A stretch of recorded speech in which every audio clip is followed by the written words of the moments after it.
তাকে অবশ্যই DNA test করতে হবে। সে যদি না করে আমি সেক্ষেত্রে মামলা করবো, মামলা করে আমি আইনের মাধ্যমে গেলে তো দেখবেন যে হ্যাপির কিন্তু ডিএনএ টেস্ট হয়েছিল, নাসিরের হ্যাপি, সত্য কিনা। সেক্ষেত্রে আমি আমার আমার জীবন যতক্ষণ আমার মানে শক্তি মেধা আছে, আমি এটা প্রমাণ করব সে আমার বউ ছিল, সে আমার সাথে এটা প্রতারণা করছে। এবং আপনি একটা জিনিস বলবো, বিয়ে হয় হচ্ছে কাবিন, একটা কাগজ থাকে কাবিনের, ওটা কিন্তু তারা স্ট্যাম্পে আমার থেকে সিগনেচার নিয়েছে, কাজী নিয়ে এসে বিয়ে করছে। আমি কিন্তু সেখানে কিন্তু আমি সিরিজ পাই যে না বিয়ে হয়েছে।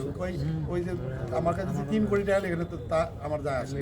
আমি একজন সাংবাদিক, আমার থেকে 3 কোটি টাকা নিতে হলে তাকে হচ্ছে 1600 বছর হচ্ছে কাঠ খড় কিন্তু পোড়াতে হবে।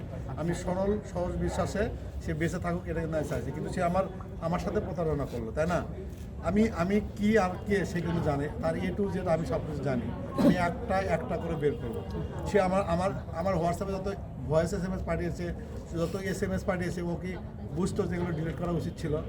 আমি যখন সাংবাদিক হয়ে রূপ ধারণ করছি, আপনি কিন্তু দেখেন কালকে এসে উল্টাপাল্টা বলতেছেন AI ভয়েস।